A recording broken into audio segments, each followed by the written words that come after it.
खूबसूरत इजलास और इस खूबसूरत मुशायरे की जिन्होंने रहनुमाई की है, जो हुस्न इत्तेफाक से खुशकिस्मती से हमारे इस प्रोग्राम के चीफ गेस्ट हैं, मेहमान खुसूसी हैं, किसी तारुफ के मोहताज नहीं हैं, जनाब आशीष शेलार जी साहब एडवोकेट, उनके लिए मैं चाहता हूं कि ज़ोरदार तालियों का इस्तेमाल करें। और जनाब हैदर आलम साहब से गुजारिश करता हूं कि आशीष शेलार साहब को लेकर स्टेज पर तशरीफ लेके आएँ, क्योंकि आशीष जी को और दोबारा इसलिए मुबारकबाद पेश कीजिए ज़ोरदार तालियों से कि इनके फर्जंद की आज सालगिरह भी है और इनकी बहुत हमारे लिए इन्होंने वक्त दिया है, हम इसके लिए आभारी हैं, शुक्रगुजार हैं। उसके साथ साथ मैं नसीर पठान साहब से, पाटनकर साहब से और तमाम मोअज़्ज़ीन मदू मेहमानान से गुजारिश करता हूँ कि ज़राए करम स्टेज पे तशरीफ लाएँ। मैं ममनून और मशकूर हूँ।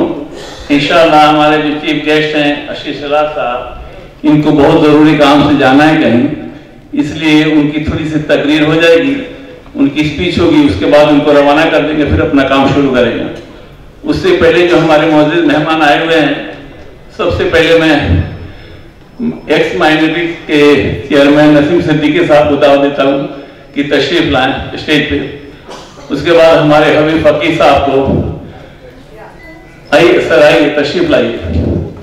उसके बाद हमारे नसीर पठान साहब को, जो पानवाला सेंटर के चेयरमैन है। उसके बाद हमारे नितिन साहब हैं, नितिन कदम साहब, विष्णु सिद्धि विनायक मंदिर के ट्रस्टी और हमारे अजीज दोस्त हैं, बहुत पुराने मित्र हैं हमारे। आप आए सर, बहुत बहुत शुक्रिया आपकी। उसके बाद हमारे अनीस नकवी साहब को मैं दावत देता हूं, आप तशरीफ लाएं। हमारे हजरत हमारे भाई मोहम्मद डॉक्टर मोहम्मद अली पाटनकर साहब को मैं दावत देता हूं, आप भी तशरीफ लाएं। जी मिसेज पाटनकर साहब एजाज फातिमा को भी दावत देता हूं कि आप स्टेज पे तशरीफ लाएं।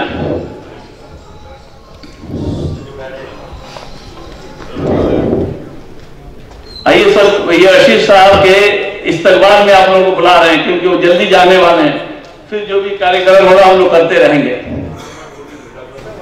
मुस्तकीम साहब के मौके पे हम लोग आए हैं और इन्होंने कहा कि मुझे जल्दी जाना है। बात तो मैं सही कर दूं कि मैं समय पर आया था 6 बजे और इसके लिए 7 बजे तक तो मैं रुका हूं और अभी दूसरे जगह पर मैंने 7 बजे का प्रोग्राम का टाइम दिया है। इसके लिए शायद कोई सही कहे तो प्रोग्राम देने से शुरू है, इसके लिए मैं जल्दी जा रहा हूं। ऐसा नहीं है, आप सब लोग के साथ रहना चाहता था और आप सबके बीच में उस मुशायरे का आनंद लेना चाहता था, लेकिन हुदा टाइम्स के इस प्रोग्राम में उनको मुबारकबाद देता हूं और मुस्तकीम साहब को बहुत बहुत शुभकामनाएं देता हूं कि उन्होंने इस प्रकार से बहुत अपनी प्रतिभा को कागज पे उतारा है और इसके लिए ऐसे कार्यक्रम में जाने का जब भी मौका मिलता है तो मैं मानता हूं मेरे लिए सौभाग्य है कि ऐसे कार्यक्रमों में मुझे न्योता आता है और बुलाया जाता है। नहीं तो आजकल मुशायरे अच्छे होते भी कहां हैं और होते हैं तो हम लोगों को कहां बुलाते हैं। अब मैं सोच रहा था मुशायरे के प्रोग्राम में कुछ मुझे भी भाषण करने हैदर भाई बुलाया जाएगा तो मैं प्रिपेयर होके जाना चाहिए। तो नॉर्मली मैं कोई भी भाषण करने जाता हूं तो उसके बारे में पूरी जानकारी लेकर थोड़ी सी उसकी पढ़ाई करके जाता हूं, लेकिन आज जब यहां आना था तो बहुत टेंशन था क्योंकि उर्दू जानने वाले इतने बड़े बड़े लोग, डॉक्टर परकाल साहब से लेकर मुस्तकीम साहब आप तक और सभी लोग तो हम क्या उर्दू के बारे में बोले या शायरी के बारे में बोले या नजाकत के बारे में बोले, लेकिन फिर भी मैं लिख के लाया।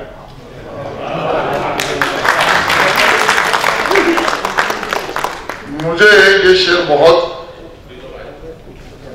क्या बोलते दिल को छुआ। मैं जब इसकी तैयारी कर रहा था तो वो दो चीजें यहाँ कह के आपको शुक्राने देके मैं ऐसे चला जाऊं। मुझसे मेरे गुनाहों का हिसाब न मांगे खुदा, मुझसे मेरे गुनाहों का हिसाब न मांगे खुदा, मेरी तकदीर लिखने में कलम तेरी ही चलती है। और ये एक कविता है, लेकिन बहुत बड़े इंसान ने लिखी है। अभी अभी मैंने ट्विटर पे देखा कि उनके बेटे अभी लीलावती हॉस्पिटल में एडमिट हो गए।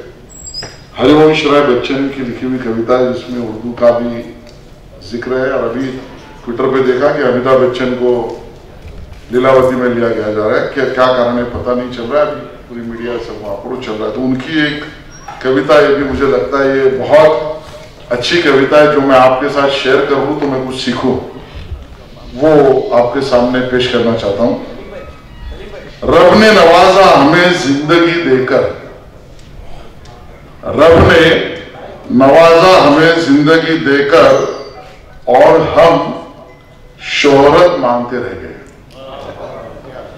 जिंदगी गुजर दी शोहरत के पीछे, जिंदगी गुजार दी शोहरत के पीछे, फिर जीने की मोहलत मांगते रह गए। ये कफन ये जनाजे ये कब्र, ये कफन ये जनाजे ये कब्र, सिर्फ बातें हैं मेरे दोस्त, वरना मर तो इंसान तभी जाता है जब याद करने वाला कोई न हो। ये समंदर भी तेरी तरह खुदगर्ज निकला। हैदर भाई आपके लिए नहीं कह रहा हूं मैं, जनरल। ये समंदर भी तेरी तरह खुदगर्ज निकला, जिंदा थे जब जिंदा थे तो तैरने न दिया, और मर गए तो डूबने न दिया। क्या बात करें इस दुनिया की, क्या बात करें इस दुनिया की, हर शख्स के अपने अफसाने हैं। जो सामने है उसे लोग बुरा कहते हैं, जो सामने है उसे लोग बुरा कहते हैं, जिसको देखा नहीं उसे सब खुदा कहते हैं।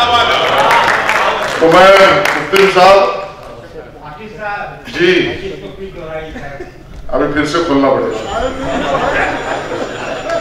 तो नेक्स्ट टाइम आप जब मुझे बुलाएंगे तो मैं भी थोड़ी और मेहनत करके आऊंगा, और इसके अगले सब मुशायरों का निमंत्रण मुझे मिले, इतनी मेहनत करके आऊंगा।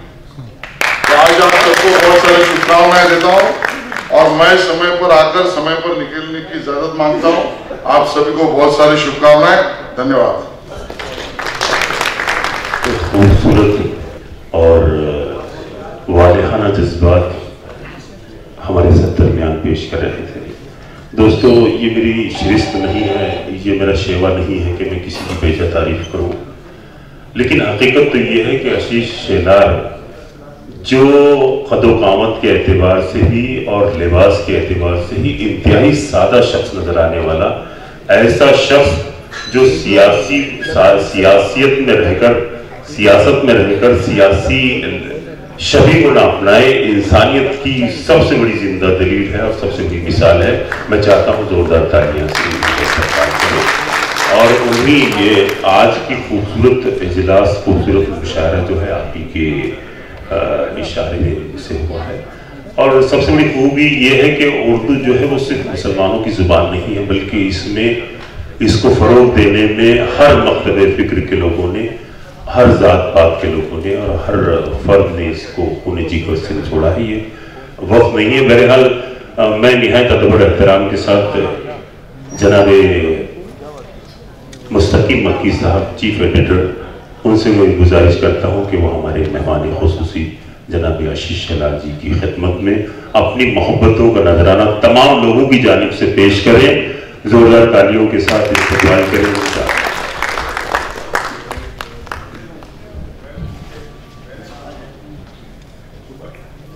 मैं तमाम मेहमानान से भी गुजारिश करता हूँ कि नसीर पठान साहब, पाटनकर साहब और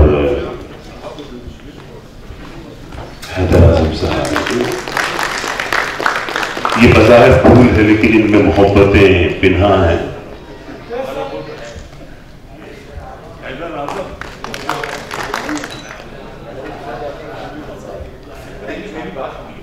मुस्तकीम साहब तमाम हाज़रीन की जानिब से मोहब्बतें पेश करते हैं।